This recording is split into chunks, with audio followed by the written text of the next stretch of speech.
नमस्कार दोस्तों, आप देख रहे हैं ट्रू एग्ज़ाम यूट्यूब चैनल।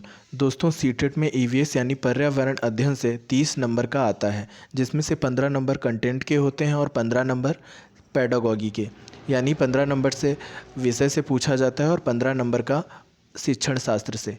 शिक्षण शास्त्र के वीडियो आगे मैं प्रोवाइड कराऊंगा, लेकिन उससे पहले अगर आपने ये वाला वीडियो नहीं देखा है जिसमें पेडागॉजी के रामबाण ट्रिक्स बताई गई है और टैग वर्ड्स बताए गए हैं, ये वीडियो देखने से आपके निश्चित ही सीटेट में 60 से 65 नंबर बढ़ने वाले हैं, सिर्फ इस एक वीडियो को देखने से। ये वीडियो आपको इसी चैनल पे मिल जाएगा, जाकर ज़रूर देखिए। और जो लोग देख चुके हैं वो एक बार फिर से देखें, जिससे उनकी समझ और ज़्यादा विकसित हो सके। चलिए ईवीएस की तरफ चलते हैं। ये ईवीएस का जो एनसीईआरटी का पूरा निचोड़ है वो इस वीडियो में आपको मिलेगा, तो शुरू से लेकर अंत तक पूरा वीडियो देखिएगा, क्योंकि इसमें एक एक वर्ड वैसे ही पेपर में आ जाता है। आप इस वीडियो को देखने के बाद प्रीवियस ईयर लगाइएगा, उसमें खुद देखिएगा, एक एक वर्ड आपको वैसे ही रखा मिलेगा। तो यहीं से आपके 15 में से 13 से 14 नंबर पक्के हो जाएंगे, अगर आप पूरे वीडियो को सही से देखेंगे, अच्छे से देखेंगे। चलिए शुरू करते हैं। यहाँ पे दिया हुआ है लिंग हू फेन। लिंग हू फेन हांगकांग का एक पकवान है जो कि सांप के मांस से बनता है। लिंग हू फेन सांप के मांस से बनने वाला एक पकवान है जो कि चीन के हांगकांग में बनता है। दोस्तों, पिछली बार 2019 सीटेट में एक क्वेश्चन था कि लिंग हू फेन जो कि सांप के मांस से बनने वाला पकवान है वो किस शहर में बनता है, तो हांगकांग में बनता है। हांगकांग का एक फेमस पकवान बोल सकते हैं आप लिंग हू फेन को। तो ये याद रखिएगा, बिल्कुल इसी तरह से आपसे पूछ लिया जाएगा। नेक्स्ट देखते हैं टैपिकोवा। टैपिकोवा केरल में ज़मीन के नीचे उगाया जाने वाला फल सब्जी है। टैपिकोवा केरल में ज़मीन के नीचे उगाया जाने वाला फल सब्जी है। आपसे पूछेगा टैपिकोवा कहाँ उगाया जाने वाला फल है, तो आपको आंसर में केरल टिक करना पड़ेगा। नेक्स्ट देखते हैं लुई ब्रेल, जो कि एक फ्रांस के वैज्ञानिक थे। लुई ब्रेल फ्रांसीसी वैज्ञानिक थे। इन्हें ब्रेल लिपि का आविष्कारक कहा जाता है।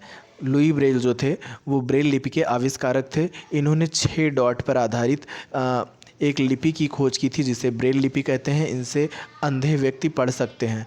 आजकल ये बहुत ज़्यादा विकसित हो गई है ये जो ब्रेल लिपि है। तो आपसे पूछा जा सकता है जो लुई ब्रेल थे वो कहाँ के वैज्ञानिक थे, तो फ्रांसीसी वैज्ञानिक थे। इन्होंने ही ब्रेल लिपि की खोज की थी और इसमें 6 डॉट्स होते हैं जिनसे अंधे व्यक्ति पढ़ते हैं। क्लियर हो गया होगा। आगे देखते हैं।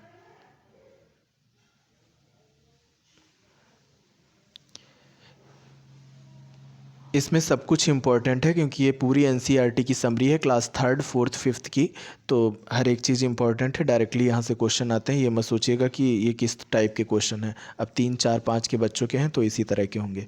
अब ये घरों की संरचना, जैसे आपके विभिन्न राज्यों में अलग अलग तरीके के घर बनते हैं, तो उनसे ये क्वेश्चन है, इनसे डायरेक्टली आते हैं। चलिए देखते हैं। जैसे घरों की संरचना यहाँ पे दिया हुआ है, असम में बांस के खंभों पर टिके हुए 10 से 12 फुट के ऊंचे, ज़मीन से 10 से 12 फुट ऊंचे घर बनाए जाते हैं। तो पिछली बार 2019 में ही क्वेश्चन था, मैंने दिया था पेपर, तो उसमें ये क्वेश्चन आया हुआ था कि किस जगह पे बांस के खंभों पर टिकाकर घर बनाए जाते हैं, वो भी ज़मीन से 10-12 फुट ऊपर। तो आंसर असम था, नीचे ऑप्शन में दिया हुआ था, वही टिक करना था। नेक्स्ट क्वेश्चन है मनाली। मनाली में पत्थर और लकड़ी के घर बने होते हैं। ये आपको याद रखना है, जिस तरीके से असम में बांस के खंभों पर 10 से 12 फुट ऊपर ज़मीन से बने होते हैं, उसी तरीके से मनाली में पत्थर और लकड़ी पर बने होते हैं। वहीं राजस्थान की बात करें तो राजस्थान में तो रेत होती है, तो और बहुत गर्मी भी पड़ती है, तो वहाँ मोटी दीवार के घर बने होते हैं, वो भी मिट्टी की दीवारें होती हैं, वो जिससे उसके अंदर ऊष्मा कम आए। और छतें जो होती हैं वो कटीली झाड़ियों से बनी होती हैं। कटीली झाड़ियाँ जो होती हैं वहाँ राजस्थान में बहुत पाई जाती हैं, तो उन्हीं से वो छत बनाते हैं। और जो घर की दीवारें होती हैं वो मोटी मोटी दीवारें होती हैं, वो भी मिट्टी की। तो यहाँ से क्वेश्चन इसी तरीके से बन सकता है कि असम में किस तरीके के घर होते हैं, मनाली में किस तरीके के घर होते हैं, और राजस्थान में किस तरीके के घर होते हैं। चलिए आगे बढ़ते हैं। ये देखिए यहाँ पे दिया हुआ है, जम्मू एंड कश्मीर में चाय को कहवा कहते हैं। आपसे पूछेगा कहवा कहाँ कहते हैं चाय को, तो जम्मू कश्मीर में कहते हैं। फिर उसके बाद ये जो कहवा होता है ये विशेष तरीके से बनाया जाता है, इसमें बादाम और इलायची भी डाली जाती है। इस चाय में बादाम और इलायची डालकर बनाते हैं। इसे कहवा बोलते हैं जम्मू एंड कश्मीर में। तो ये एक तरीके की चाय होती है। नेक्स्ट है वल्लम। वल्लम जो होता है ये एक प्रकार की छोटी नाव है जो कि लकड़ी की बनी होती है। एक प्रकार की छोटी नाव लकड़ी की बनी होती है जिसे वल्लम बोलते हैं। ये केरल में चलती है। तो केरल में लकड़ी की जो नाव चलती है और छोटी होती है, इसे वल्लम बोला जाता है। आगे देखते हैं, यहाँ पे हाथियों के बारे में दिया हुआ है। हाथी हाथी एक दिन में 100 केजी पत्ती झाड़ी खा लेता है। हाथी जो होते हैं वो एक दिन में 100 किलो पत्तियां खा लेते हैं या झाड़ी खा लेते हैं। ये 2019 के पेपर में ये क्वेश्चन आया हुआ था कि एक हाथी एक दिन में कितनी पत्तियां खा सकता है। तो उसके नीचे ऑप्शन थे 100 केजी, 200 केजी, 300 केजी या इनमें से कोई नहीं, इस टाइप से था। आप 2019 का पेपर उठा के देख सकते हैं। तो 100 केजी, 100 किलो तक पत्तियां एक बार में एक दिन में खा सकता है हाथी। और हाथियों के बारे में क्या दिया हुआ है वो देख लेते हैं। सबसे बूढ़ी हथिनी झुंड की मुखिया होती है। यानी कि जो हाथियों का पूरा झुंड रहता है, आप देखते होंगे टीवी पे या कहीं भी देखा होगा आपने, तो जो पूरा हाथियों का झुंड होता है उसमें जो सबसे बूढ़ी हथिनी होती है वो उसकी मुखिया होती है, हेड होती है। वहीं आगे जो इनके बारे में फैक्ट्स लिखे हैं इनसे भी पूछा जा सकता है, इन्हें कम इम्पॉर्टेंट ना समझें। हाथियों को कीचड़ में रहना पसंद होता है और कीचड़ उन्हें ठंडा रखता है। हाथी जो होते हैं वो कीचड़ में बैठे रहते हैं क्योंकि उन्हें वो ठंडा रखता है और उसी में वो बैठते हैं। कान जो होते हैं हाथियों के वो पंखे का काम करते हैं क्योंकि उनके कान पे जो छोटे छोटे कीड़े बैठ जाते हैं या फिर मक्खियाँ बैठती हैं तो उनको भगाने के लिए वो अपने कान को हिलाते हैं पंखे की तरह। एक हाथी जो होता है वो एक दिन में 2 से 4 घंटे ही सोता है। सिर्फ 2 से 4 घंटे सोता है, बताइए। हाथी जो है इतना बड़ा, वो पूरे दिन में सिर्फ 2 से 4 ही घंटे सोता है। हाथी का जो झुंड होता है उसमें केवल हथनियाँ होती हैं व उनके बच्चे होते हैं। हाथी का जो झुंड आपने देखा होगा उसमें केवल हथनियाँ रहती हैं और जो हाथी होते हैं वो अलग हो जाते हैं झुंड से और उनके छोटे बच्चे होते हैं, उनमें मेल नहीं होते, यानी कि उनमें पुरुष हाथी नहीं होते हैं। वे 14 से 15 वर्ष के बाद अलग हो जाते हैं। जो हाथियों का झुंड होता है उसमें हथनियाँ होती हैं और जो बच्चे होते हैं वो जब 14 से 15 वर्ष के हो जाते हैं तो अपने आप ही झुंड छोड़ के चले जाते हैं। आई थिंक हाथी के बारे में आपको क्लियर हो गया होगा। सीटेट में हर बार एक क्वेश्चन यहाँ से बनता है, आप प्रीवियस ईयर लगा के देख लीजिएगा। वैसे आपको प्रीवियस ईयर इस चैनल पर भी मिलने वाले हैं आगे। खेजड़ी का पेड़। खेजड़ी का पेड़ खेजड़ी गांव राजस्थान में है। खेजड़ी का पेड़ जो है वो राजस्थान में पाए जाते हैं, वो भी खेजड़ी गांव में, क्योंकि जो खेजड़ी गांव था इसी के आधार पर इसका नाम पड़ गया और ये 300 साल पहले की बात है। जी हाँ, और ये विश्नोई लोग जो होते हैं वो राजस्थान में खेजड़ी के पेड़ों को लगाते होंगे या फिर उनको आसपास लगा के रखते होंगे। यहाँ शिकार व पेड़ काटने पर प्रतिबंध है। ये देखिए यहाँ पर कितना अच्छा पॉइंट लिखा हुआ है। इस गांव में मतलब खेजड़ी गांव में शिकार व पेड़ काटने पर पूरी तरह से प्रतिबंध है।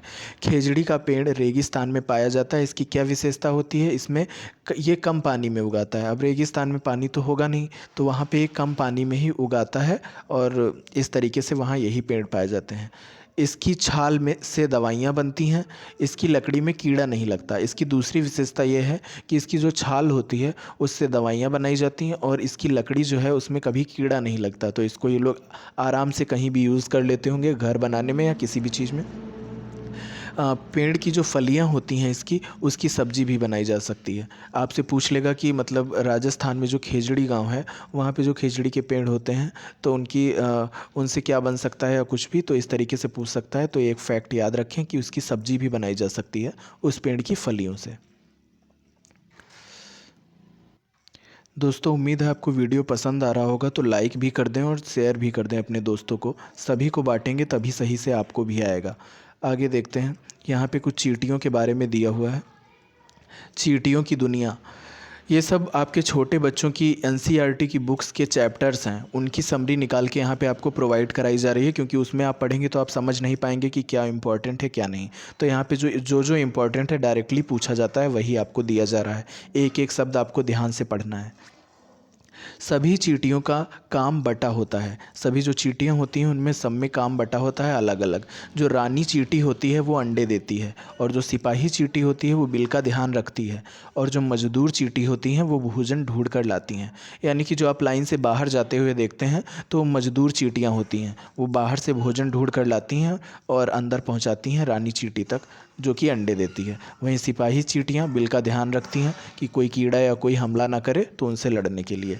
इसी तरह से दीमक, मधुमक्खी व ततैया भी काम करते हैं। ततैया आपने देखा होगा जिसे बरैया भी बोलते हैं, जो उड़ती रहती है, उसी टाइप की। दीमक, मधुमक्खी, ये सब इनमें भी इसी तरीके से काम बटा होता है। उनमें भी जैसे मधुमक्खी है उसमें भी रानी मधुमक्खी होती होगी, और सिपाही मधुमक्खी और मजदूर मधुमक्खी। चलिए आगे मधुमक्खियों के बारे में ही देख लेते हैं। मधुमक्खियाँ जो होती हैं वो हर छत्ते में एक रानी मधुमक्खी होती है जो कि अंडे देने का काम करती है, और उसमें केवल एक पुरुष मधुमक्खी होती है। अंडे देने का जो समय है मधुमक्खियों का वो अक्टूबर से दिसंबर तक है। ये भी पूछा हुआ क्वेश्चन है, अक्टूबर से दिसंबर तक है। उसके बाद अतः मधुमक्खी पालन का यही सबसे उपयुक्त समय है। अक्टूबर से दिसंबर में आप मधुमक्खी पाल सकते हैं, क्योंकि उस समय ये अंडे देती हैं।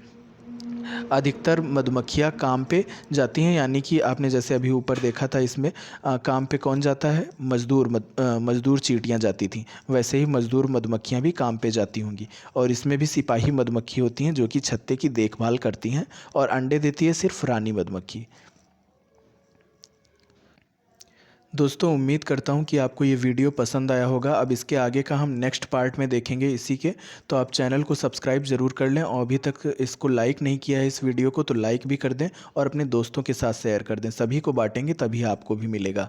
और इस चैनल को सब्सक्राइब ज़रूर कर लें, क्योंकि इसी तरीके के वीडियोज़ आपको आगे भी मिलते रहेंगे। बहुत ही इंपॉर्टेंट ये टॉपिक्स हैं, आपको डायरेक्टली यहाँ से मिल जाता है। NCERT से पढ़ेंगे तो कन्फ्यूज़ हो जाएंगे, क्योंकि उसमें बहुत सा दिया रहता है पूरा पूरा चैप्टर। यहाँ पे बिल्कुल प्योर चीज़ें आपको दी जा रही हैं, बिल्कुल अमृत के समान है। तो वीडियो लाइक भी करें, शेयर भी करें। मिलते हैं अगले वीडियो में। धन्यवाद।